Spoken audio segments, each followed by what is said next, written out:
Yeah, what's up, man? Muri mutya abantu bange. Leero kanjogere ku Luganda bannange. Some people are like, hey, this man, you're always talking in English. All the time talking English.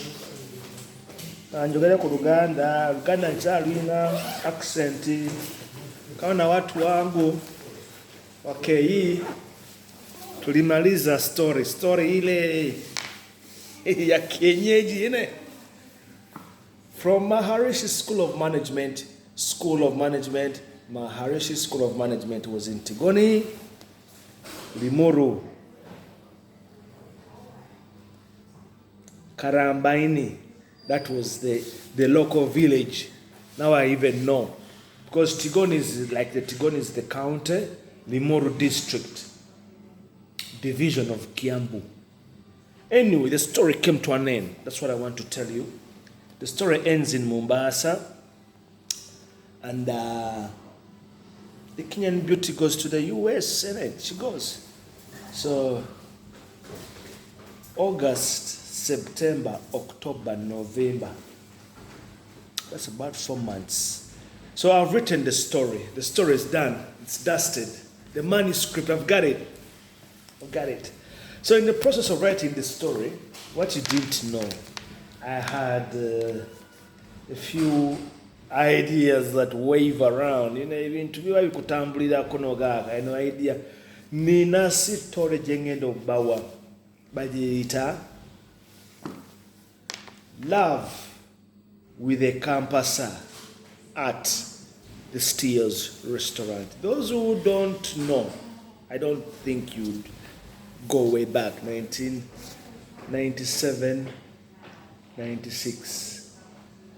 That's the timeline of the story. Steers, I don't know if Steers is still there. I'll find out in the due process. But that's the story coming up, I'm telling you. It's a souped up story. And it's going to take us all over the place. The story is, when I write about Uganda, or when I choose the location, it is pinpoint accuracy to the facts that some people begin to ask, this story sounds true, sounds familiar. Rumors or what? No. That's a technique I use in writing. You authenticate your plot. You give it that credibility. I've been writing since 2017. So it's not like I'm out of the woodwork. Interview one day can be gibberish. Those who follow. Those who kind of, abagamba, this story made my day by banji. Abana baseka, abana banyumirwa, abana ga hear sound olinga yogera kunze. So that's what, it's a familiar territory. We're not exchanging jobs here and those who make the intelligent assumption is into olabe ekintu nokola ki nokiyitako naye nokinootinga. So love is the subject. Love is in everything. You wake up in the day, in the morning, whatever, so you do your own thing. Love is always everywhere. It will follow you, it will catch you, it will catch up with you. So the story ended in suspense. So you would ask yourself many questions. Did the Kenyan beauty go to the United States? Was she pregnant? She was in hospital, in and out. What happened in the Limuru forest? Totally clear. The encounter in Limuru forest was a ticking time bomb. It was a magnetic connection or a collision course.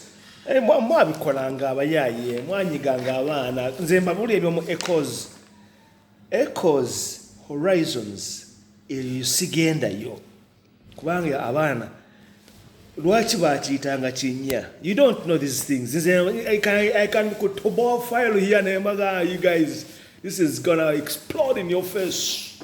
Toboa file. What happened in Echoes? What used to happen in Echoes? Abana teenage story, teenage romance. Whatever used to happen in Echoes is classified information. Abana Echoes. Never jaco lights. Turn the lights down low.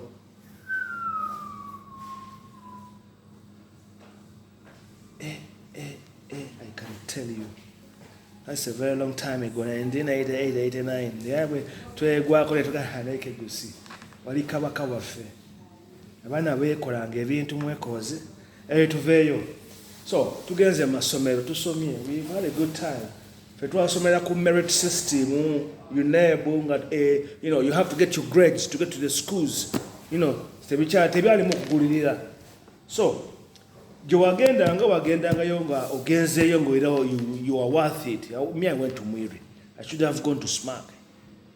But I didn't have any qualms. I've never had qualms about it. Had I gone to SMAC, my life would have been in another direction. But Mwiri was like kind of worms. And that's where the story starts from. So, Kampasa, I can tell that Kampasa was from Wanyange. Wanyange Girls' School was our school. Intertwined, twinned together. So, I don't know if it is like that today. Seriously, sure. I wouldn't speculate on anything I'm not aware of. Ebyamasomero byakyuka nnyo. Nga bwe nabagamba, we were at the tail end of system ng'ejja ekyuka. Ebya private schools tebyaliwo byajja luvannyuma, so a lot of things were beginning to change, traditional schools bwe baakiyitanga.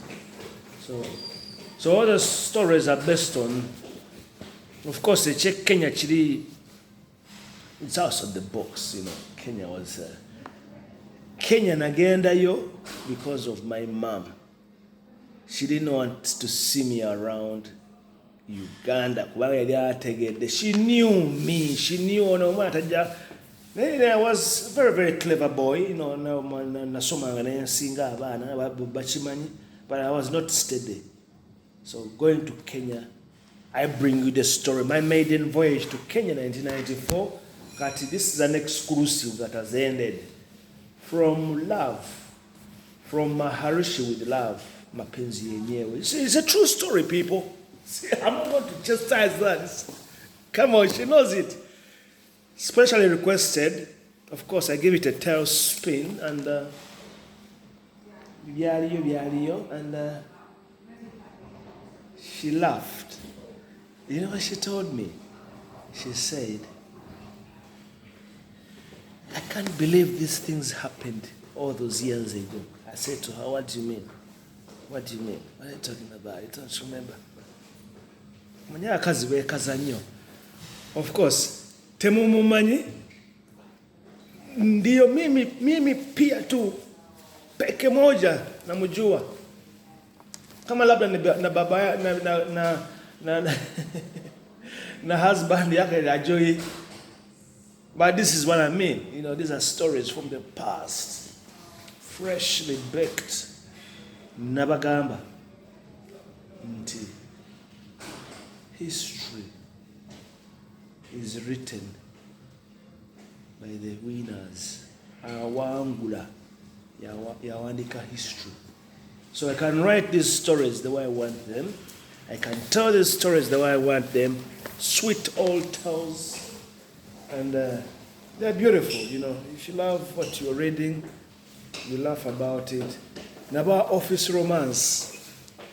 Office romance, yali story y'amaanyi. Atandikira mu Uganda Revenue Authority. Ate egenda kuyingira mu story, So I'm going to weave around. There's a lot of redacted chapters, Because what I do, I write. Then I remove what I don't need. Nesibisula content.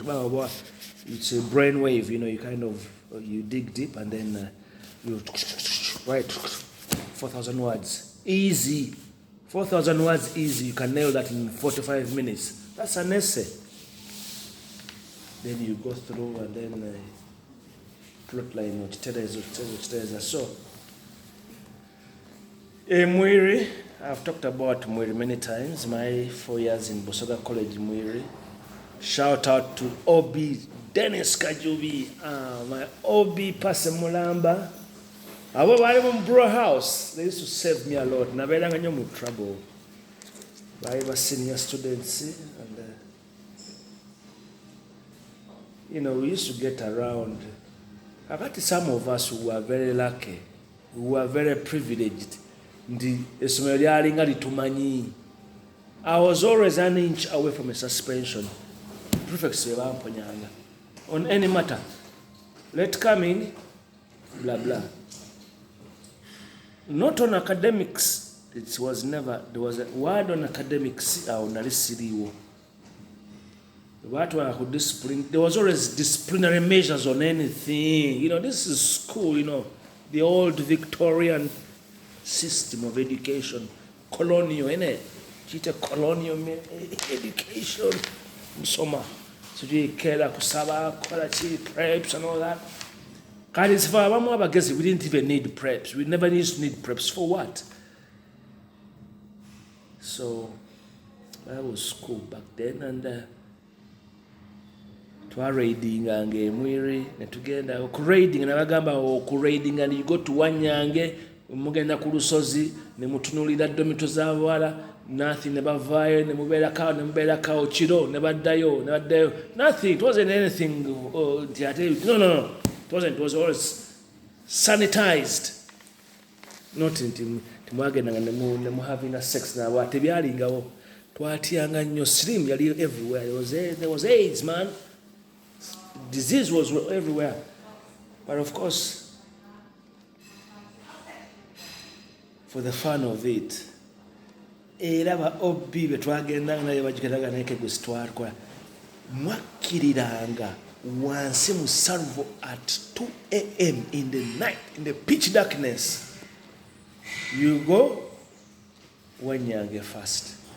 From Wanyange, you go down to Wairaka, Bugembe, Mukonkana, Narongo, Twagala Kasese, Babaze. Then they fry in Puta, then blah blah, then walk back, come back at about 4. Yaringa raid. Was it anything fancy there? It wasn't anything fancy. Atukuze. So, but anyway, let's enjoy the news story. Staff na time yakola video bena kolanga naye banyumiza ku Mbozi, guys tukubaga tukumisi ati kati kuandika biwanvu osambu sali kagundi na okawuliriza no sekamuko. It's a lot.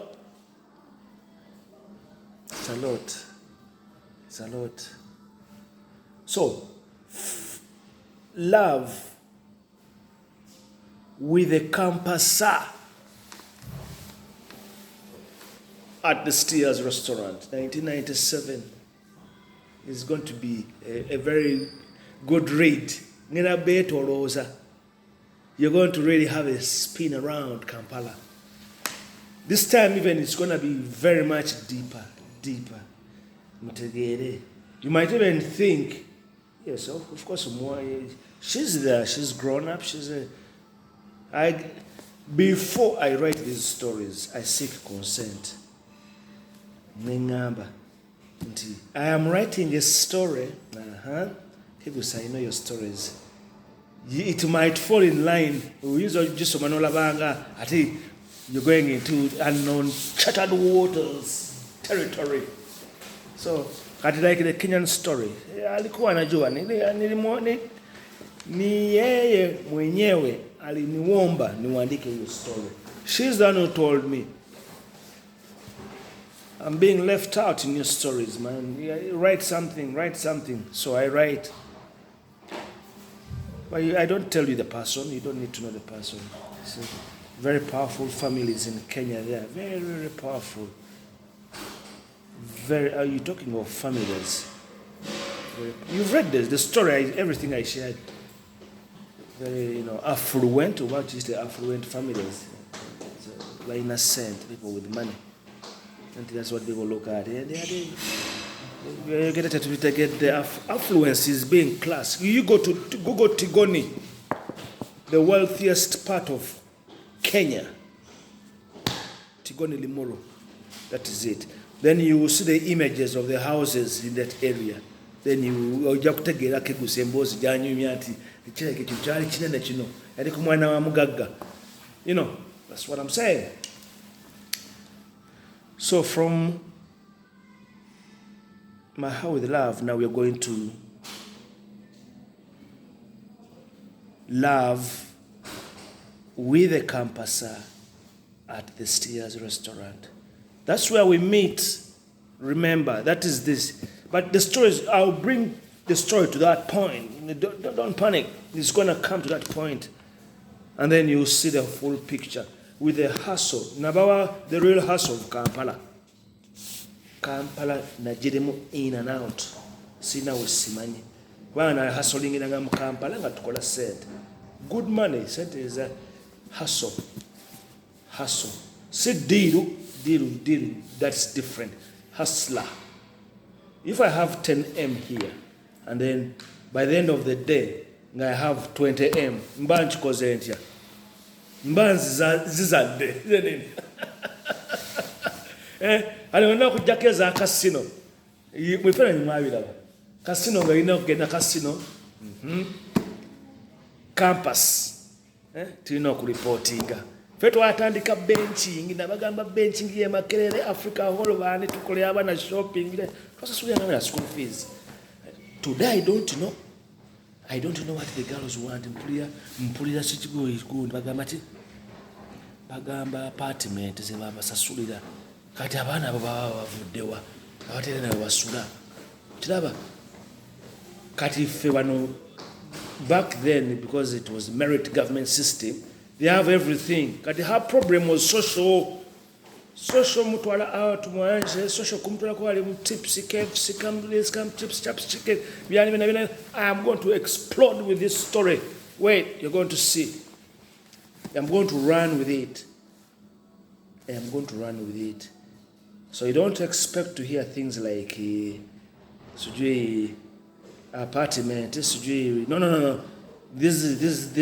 These times were very civil and surreal, it's subtle, things like that.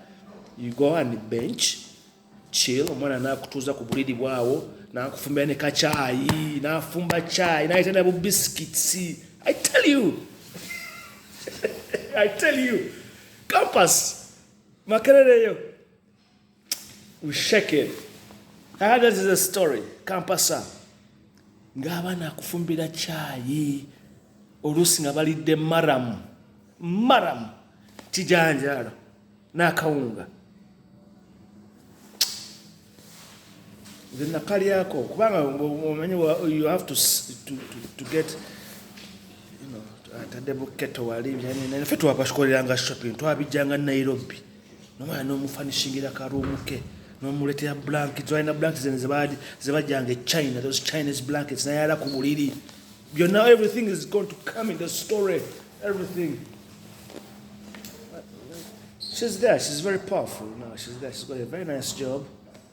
Nee agamba Kegusi, you shaped my life. You shaped my life. You made me what I am. You know what I mean? So behavior.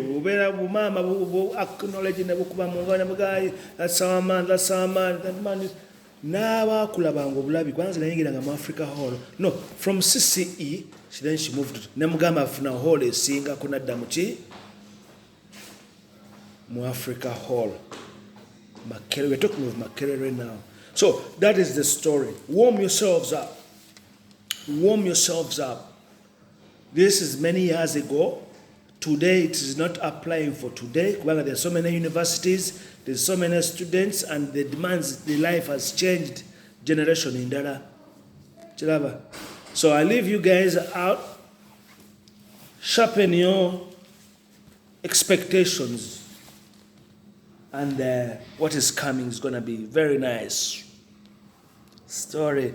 Kampasazi mwenna ngenda kugira ki kubogerako kubawandikako story zange ennungi ennyo naye mwatwagalanga ennyo n'otwala omwana ku guild n'omugulya ddasa emu n'ayogera n'omwogeza ku ddaso byebyo byetugamba ebyo naye nga kirabimba first year nze nabagamba nti nali ku campus nga ndi Michael West nga tubenchinga ba first years. Imagine a Michael West nowekaza nogera no crashing these things are there. They are not documented, but they are there. They are guaranteed. Hello. Whatever way I'm the smart Nairobi outwaka, you know. Never nasanga yaba nene banji balinga banji bagenze ku campus. So guys, I'm out. That's your man. Have a nice one. And yeah, we're gonna continue some story. Kenya to Kenya. Let's leave Kenya alone. And so many other things are coming. And so I'm going to write this one as well. I'm going to write it.